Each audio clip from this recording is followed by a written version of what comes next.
plastic. Our world is consumed by it, so much so that 275,000 tonnes of it is used in the UK alone each year, and a staggering 50% of the plastic we use is only used once and then thrown away.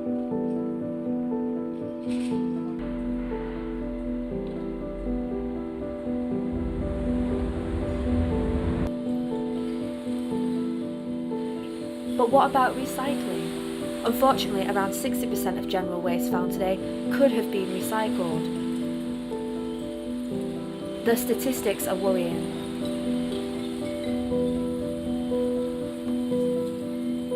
But with a recent plastic bag ban and numerous campaigns taking place to try and reduce our waste, are we in fact doing enough to avoid the environmental catastrophe?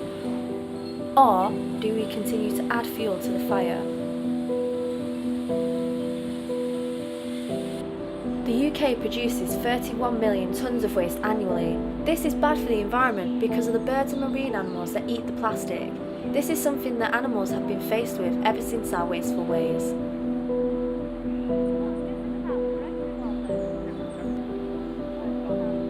But as the world population grows and more plastic items are being dumped at sea, how much time do we really have to save the planet, and who is responsible?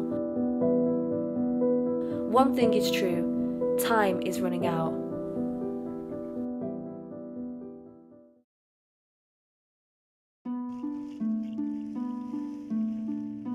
Here in Huyton, a beach cleanup is taking place. People from this town and from far have come to help make the beach a cleaner and safer environment for the public and the surrounding wildlife. Beach cleanup organisers Catherine and Tommy don't take the work lightly. This will all be washed in over the years. So, how does that get here? Yeah, what date's on that? You've got a salt container. Has that got the date on it? I can't even see. You've got a salt container. It's got the registration number. More lip salt. We need a date. Find something with a date on it. You've got the plastic bottles. You have these just bits of plastic from anywhere. The thing with your plastic, it floats, doesn't it? It floats, so it just follows the currents, doesn't it? And these currents here go right up past Canada, don't they? So fish eat it. What they do, the birds and fish eat it. They think they're full, don't eat, and then they die. Starvation. You can't live without it now, can you? No, everything's plastic, isn't it? I think the best thing you can do now is recycle as much as you can, so we don't have to make any more. Yeah. That's the only way forward, I think. So. Recycle it rather. Because you're not going to stop it, are you? No. And so, like the cotton wool buds, they can use paper. Yeah. Or, no, and then it can be biodegradable. Well, through the NCS who we work with, they've done some campaigns. Johnson's, who make the cotton buds, they're going to make these cotton buds out of paper from next year. We're trying to recycle from this week, but as you can see, it's that small and tight. It's very hard to sort.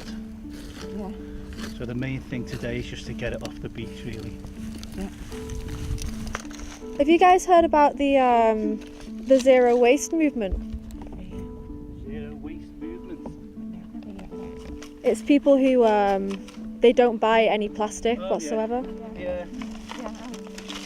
What's your thoughts on that? Is it? Can you do it?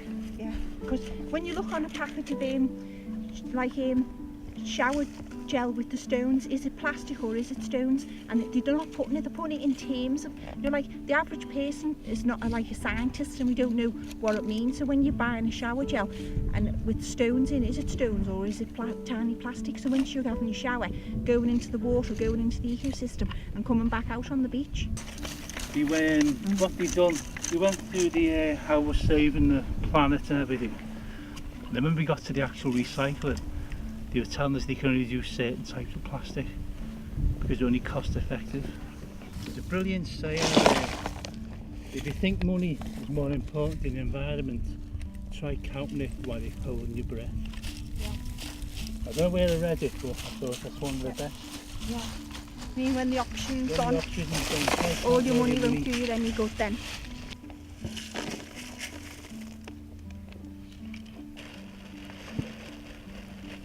What the volunteers achieved here today is no doubt a success on their part. But what is the long-term solution to this toxic problem? And can there ever really be a life lived without plastic?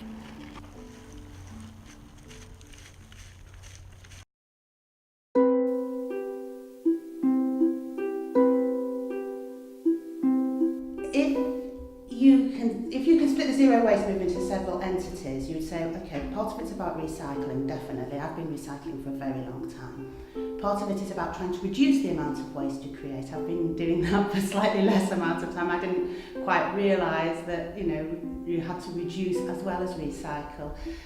I think it's become so popular because it doesn't set parameters. It's not like, say, carbon reduction. There's not a goal you have to meet. You can be hard zero waste or soft zero waste, and nobody can really say, oh, you're doing that wrong. Zero waste is very popular because it's something you can do straight away. You don't need to join a group, you don't need to be part of a movement, you can just stop putting rubbish in the bin and putting it in the recycling bin. You can just stop trying to create so much rubbish. You can choose a non-packaged option over a packaged option. Plastic is a very, very useful product. Of course, it's changed our lives for the better and in so many good ways, but it doesn't biodegrade. Most plastics don't biodegrade. And then you have to look at what we're using plastic for. We're using a product that lasts possibly for centuries, possibly forever, for making items that are used for minutes and then discarded. They're then thrown away. We are creating everlasting litter in huge amounts.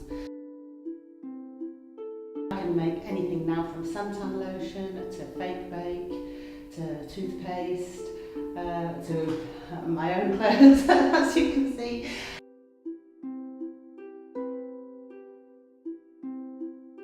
Zero waste blogging helps spread the movement because if you find a place where you can buy butter wrapped in paper, you can then tell others. Nobody has to keep on reinventing the wheel. In the UK at least, it's quite difficult to find zero waste options. I would say the government would need to take a far greater responsibility in encouraging people to change their lifestyle habits, but as long as you vote in a capitalist government running a capitalist system, then it's not really in their interests to do so. So it would have to really be a people-led movement, and people have to change what they want and why they want it, and that's going to be a big step, a big change in society. We're certainly not there yet. I am so passionate about saving the environment, the ocean, the land, everywhere, because it's my home, it's where I live. I don't want to live in a mess. I don't want to go to the beach and see it covered in plastic. I really don't want to leave a huge pile of non-biodegradable rubbish to mark my 70 years on this planet. That's not what I want to leave behind. That's not what I want to be remembered for. An enormous landfill site of never-ending, everlasting crisp packets. Last year, I found an article online about famous zero waster Bea Johnson, which led me to want to find out more about what kind of an impact she had on this online world, and was her message being spread to the younger generations. Today I've travelled to Crewe to meet young zero waste vlogger Danny De Silves.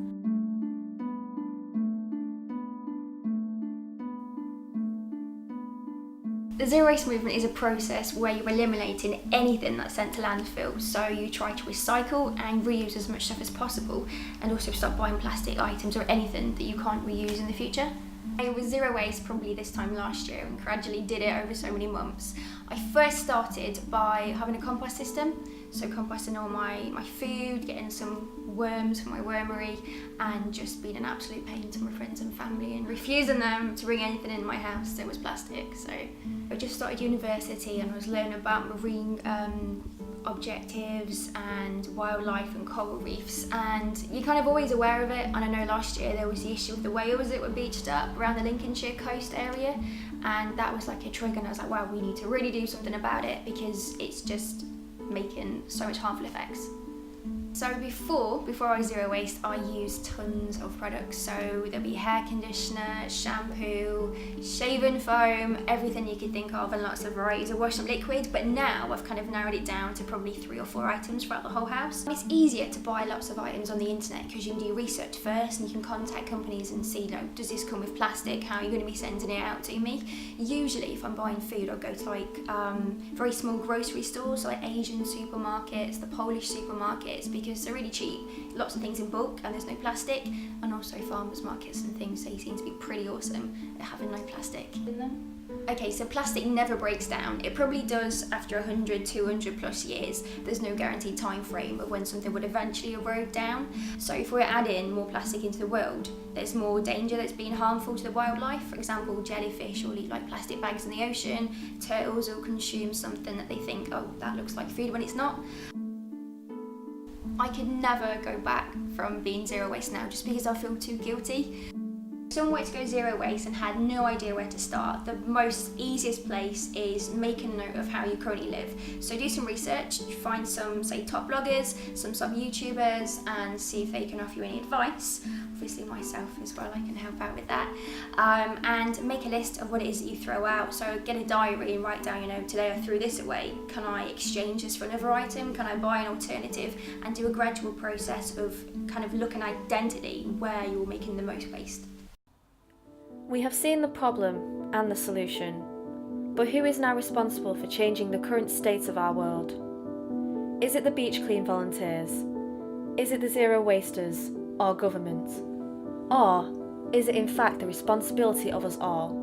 We all have a say in how we choose to live on this planet, so let's make our voices heard to save the wildlife and our own humanity.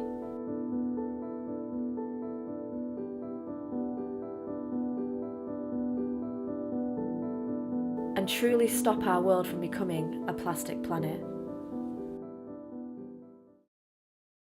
It's gonna take a long, long, long, long time to change the world.